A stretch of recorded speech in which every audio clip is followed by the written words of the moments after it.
So, for today's episode, we are going to do a little something different that was inspired by the fact that I happen to have a daughter, but Bath & Body Works just put out their second set of Disney princess scents. So that's why we're going to try this. I mean, for me, talking about cinema history, we could always start with the very first Disney princess, which is Snow White. That film was, of course, a classic. I want to say 1937. It was, I believe, the first full-length animated film ever. So not just the first Disney princess, but the first full-length Disney animated film. There had been a good decade or so of artists literally from around the world that were exploring this new art that was cinema and this new art that was animation. And so having very, very short little videos down to kind of like our typical, Saturday morning cartoon episode length of about 15-20 minutes. Those had been kind of a thing, which was really cool. But then, of course, Disney did what Disney does. And he says, let's make a full-length movie version of it. And, of course, the artists who put that film together were just incredible and phenomenal. So we're going to start with Snow White, our beautiful assistant. Our lovely assistant who wants to be called Gremlin. Yes, she does. Gizmo. I'll call you Gizmo. Is that a fair trade? Okay.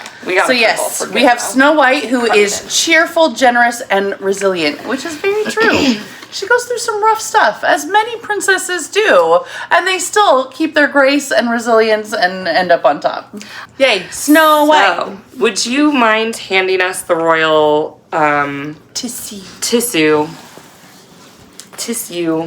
What a wonderful PA that she is. Yes, we're getting those credits in. All right, would you like to do the honors? Da, da, da, da.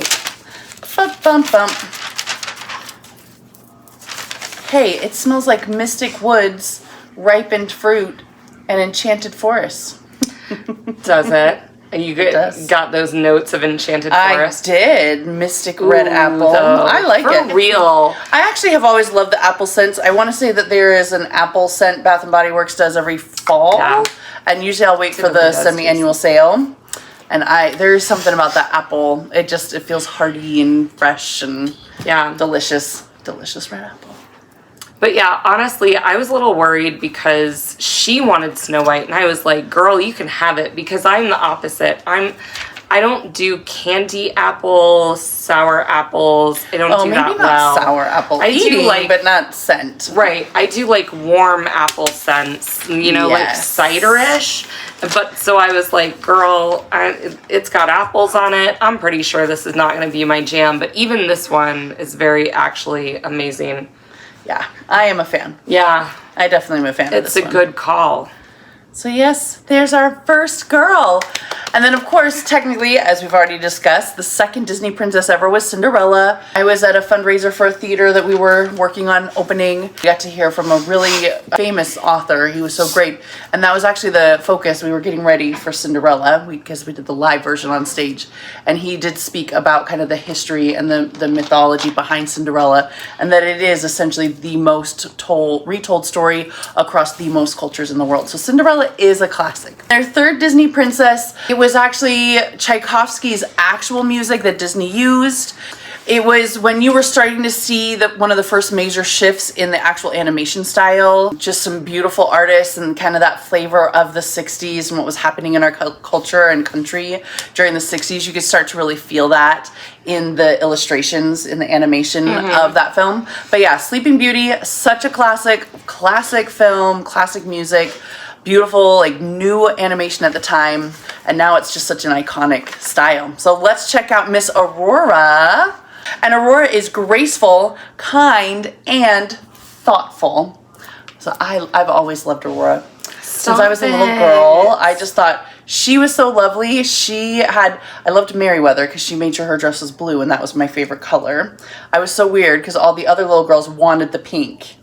and they wanted Flora's version, but I wanted Merryweather. I liked Merryweather much more of the three fairies, and I just thought Aurora was so graceful and elegant and lovely, and I just thought her name sounded so pretty, and that connection to the rose was so lovely. So yes, she's been one of my top favorite Disney princesses. She was like so brave and so strong, and trying to navigate not being provided a lot of information about what her true identity was and what was happening to her, and she still really tried to like handle it with grace, which I was impressed with for her. So. Yeah, she did it very well. And then, I mean, interestingly, later we'll talk about another girl who ended up in a similar situation where she was raised by others and then found out she's a princess, and she's essentially in that one, she's not promised to anybody, but it is kind of shattering her reality. But at the same time, what a blessing, you know, the contrast on that one. But luckily, Aurora had some safe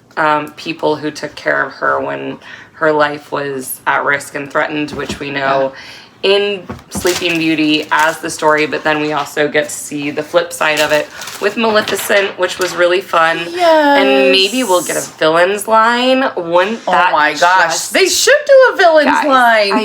The competition about the dress, Also, the worst costume construction person I've ever seen in my entire life. I have been learning how to sew since I was 6. So watching this on VHS tape with my sisters growing up, and the way she took that big rectangle of fabric and just cut a circle and then just laid it over top, you know, her sister, her friend, the fairy, and then like tied it. I was like, okay, I know I haven't sewn that much.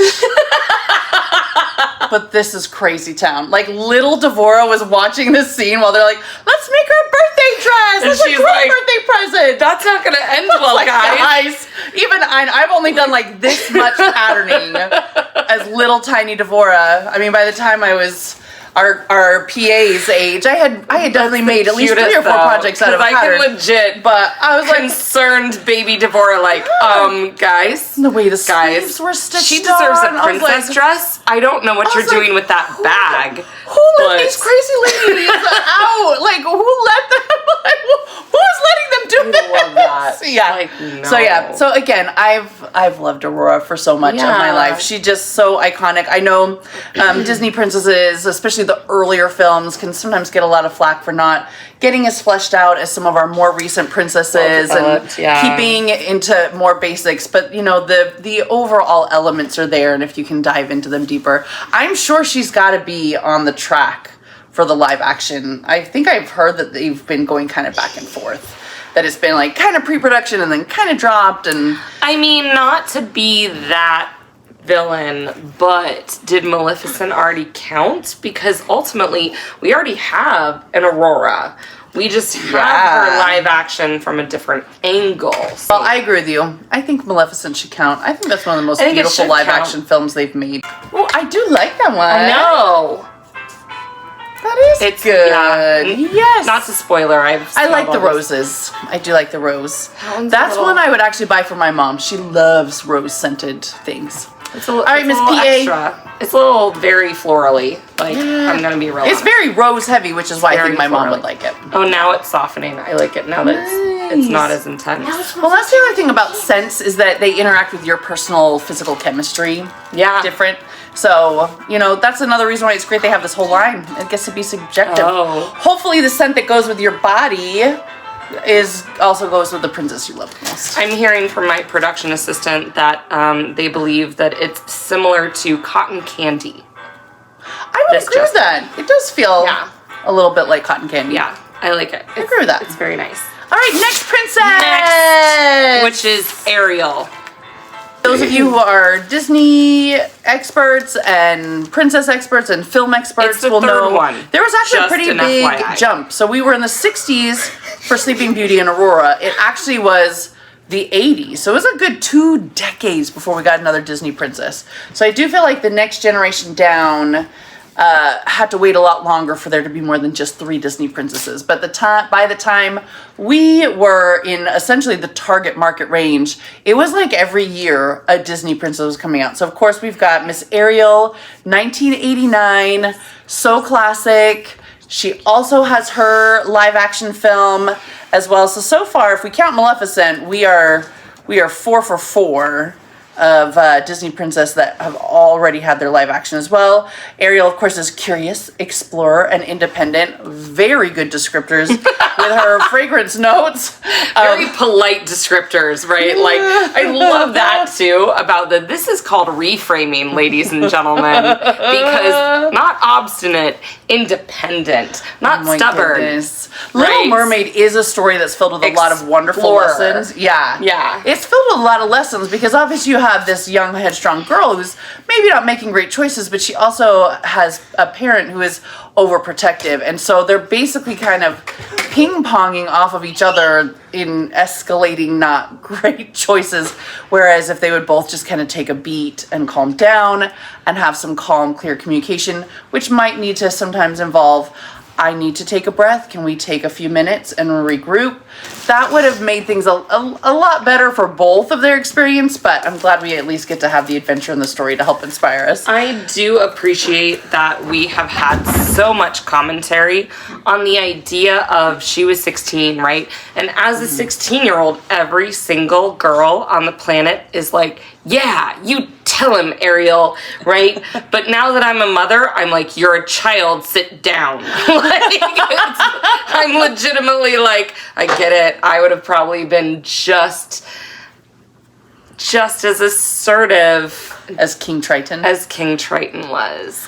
But again, that's why film is so helpful, because hopefully a father and a daughter, or a mother and a daughter, or even son can sit and watch this movie and say, okay, what can we do to better be on the same page? We clearly are behaving this way because we do have love for each other and because we're at specific stages of development. So what can we do to make that a more positive experience and show love in a more healthy and constructive way? Right. And it is, I mean, 100% it's just about protection. And it's also the idea of, again, kind of that Nemo concept, because Marlin identifies like, and Luca I've lost. I know what loss is like. No, like I'm not doing that again. And unfortunately, she's also the baby, so there's that attachment as well. Extra protection, right? Of feeling like she's just not ready yet, which is difficult when you are the baby and you've watched all the others be able to venture out in the world, and you're thinking, well, why not me? I'm just as smart as them. My baby sister can totally agree with that.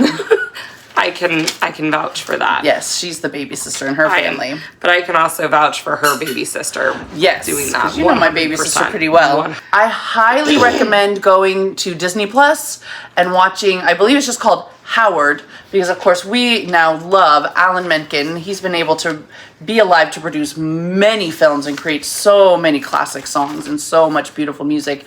And he of course started out partnered with a really talented gentleman, Howard.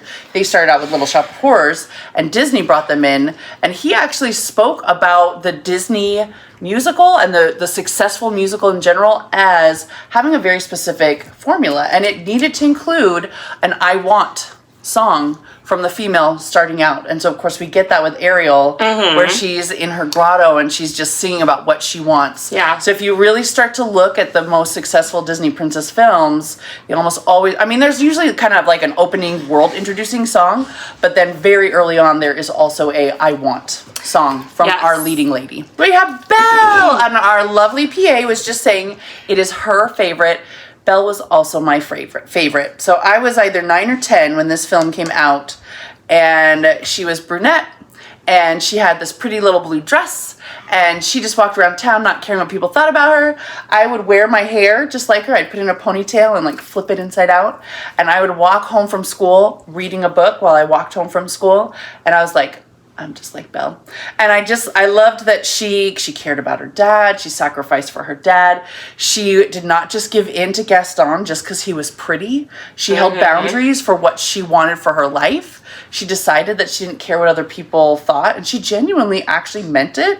And she was just determined to live the life that she wanted. When I moved to Hawaii, actually, I bought a shirt that had Belle's profile, and it said, I want adventure in the great wide somewhere. So I was like, I'm living my adventure. I just moved to Hawaii. I really feel like Belle now.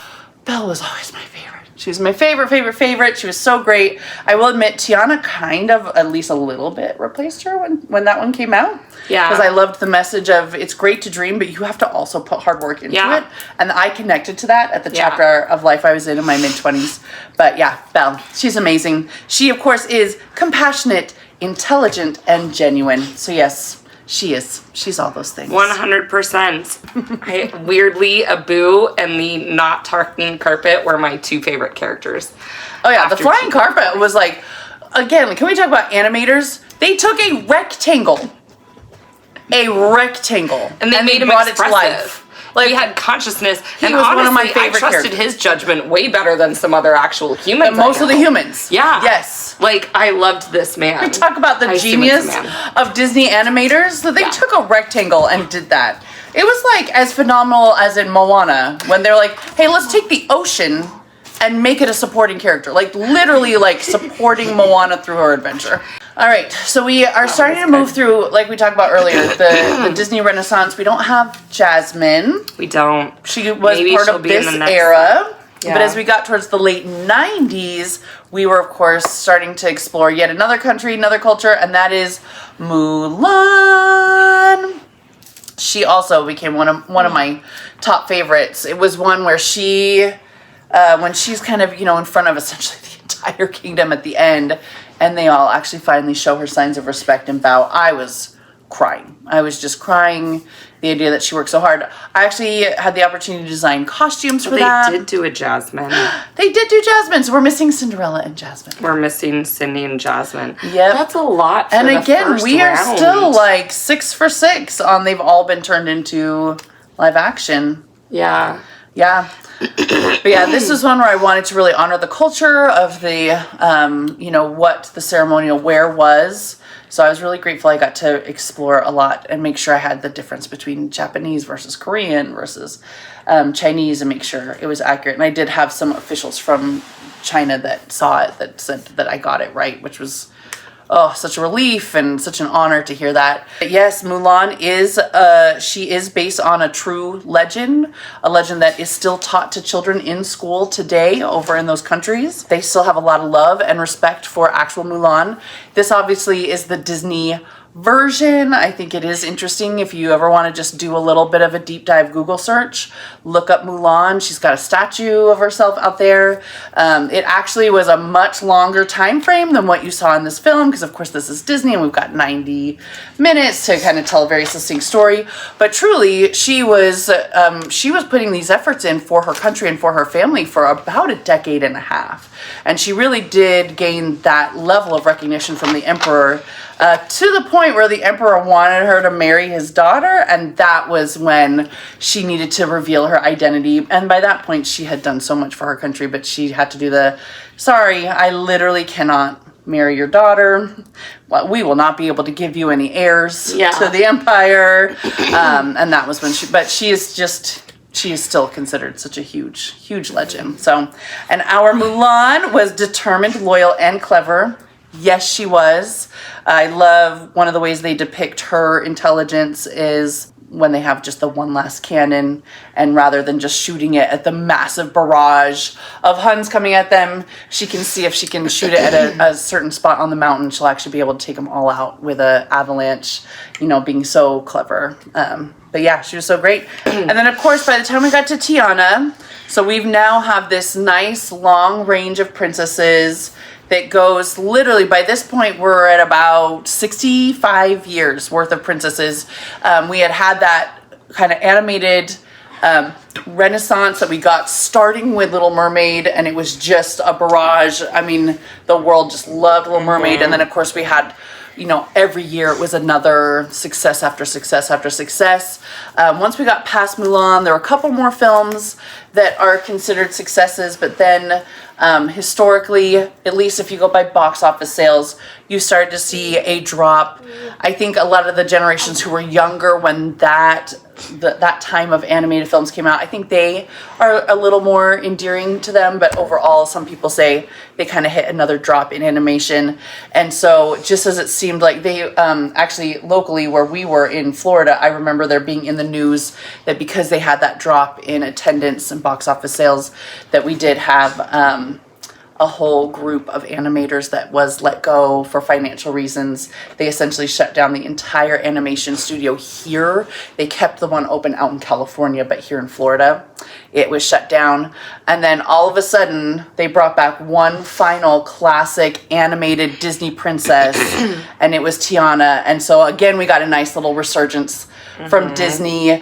It seemed like there was a little of it that was affected by Pixar. You know, Pixar came in about the time, I think Toy Story came out 1 or 2 years before Mulan. So it seemed a little correlated with the success of the Pixar films. But as Tiana came in, as Princess and the Frog came in, we got to see a resurgence starting again. So she did a great job. Tiana did a great job helping bring back the princess culture to Disney. Yeah. Tiana, who is talented, passionate, and a dreamer. And like I was saying earlier, what I loved about Tiana is there she is doing the very classic thing that Disney princesses do of wishing on a star. But she also had very much a like, great, I'm wishing on a star, but I also have to put in hard work. But of course, she put in so much hard work, she was starting to lose sight of also embracing the chapters of life she was in. Her friends were trying to invite her to dance. She was saying no, and she was kind of working her life away. And so she reached that point where she wasn't actually living her life because she was working so hard towards her goals. So, of course, Mama Odie tried to help her see that. And through her journey as a frog, she was able to find the balance where she could be the hard worker, but she could also be the living her life girl. So I loved her for that. I loved her for, especially Carrie can tell you, I can easily become a workaholic. So I connected to her a lot. Yes. The world you want is almost there. You just have to create it. Yes, here at Maven Cinemas, we are living that right now. Yes, indeed. You just have to create it. You just have to create it. That's right. All right. Well, our next princess bridges that gap we were just talking about as we had our last hand-drawn Disney princess, and we now officially dove into the computer-generated art form and animation with Miss Rapunzel. Also, such a classic. We love our little Rapunzel Entangled. Yeah. She gives us some like really perfect examples of what it is to navigate the anxiety of the things that you want and need, but also trying to think about how you're affecting other things going on around you. So yeah, Rapunzel is a good one, and it was very fun to have the computer animation swap that happened. And she is creative, spirited, and positive. I agree, she is positive. Yeah. Beautiful. Living in a tower for that long and not having gone completely nuts. Like, she was talking to a lizard, but at least he was a lizard. You know what I mean? And she wasn't talking to a lizard painted onto her hand. Miss Moana! I am Moana! She is driven, adaptable, and independent. She's all those things. Boot snack. Okay. All right, we do technically have one more spray. I was going to say. For the 2026 edition, they had kind of an umbrella spray that kind of covered all the Disney princesses. Because, of course, we don't have Elsa and Anna here. We don't have Pocahontas here. So, we don't have Raya here. Right. So, we technically don't have the full amount, but still have spaces to fill. Yes, which is great. They're giving themselves room to grow, which is always so great. We have the tissue. So Life's a Fairy Tale is kind of their umbrella, generic one. It kind of covers everybody, make sure no one's not left out. And Life's a Fairy Tale is loyal, brave, and true, which those are those good traits. Find beauty everywhere. How many princesses can you name? Oh, no, I'm not ready for that. Now, probably when we first met, yes, I was very obsessed with Disney princesses, and they had kind of hit this like trending zone. And you, of course, had the little debate, like, is Pocahontas part of it or not? You know, like, that was kind of what was going on when you and I met. We agreed. Yes. And ironically, when this is like, I'm talking like pre-Elsa Anna. They had not, now, actually, I would like to side note, I was about to say they had not been created yet. Technically, Disney as a company had been working on the Ice Queen fairy tale for about 6 decades, I'm pretty sure. There's still some original art in the archives they had talked about, because like with all their other Disney princesses, they came from iconic fairy tales that had been passed down.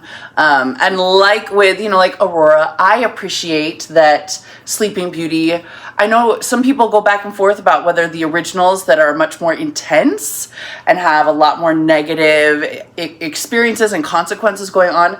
When it comes to Sleeping Beauty, I really don't care for is it Hans Christian Andersen's OG? It's very dark and it's very negative towards females and what is happening to females. So I actually prefer the trimmed down Disney version where she's only asleep for, you know, like a day or a few days and she is not mistreated by the prince. Ice Queen was one that was going to be turned into a film way back, like about 10 years after Snow White was when it started in production. But I'm glad that they waited, because what they were able to create with Frozen really was the right balance for that generation at that time. I think if they had done the Ice Queen before that, we wouldn't have had quite as powerful a story. I'm not slamming the storytellers of previous generations. It's just that what Frozen is I feel what it needs to be. Yes. Yeah.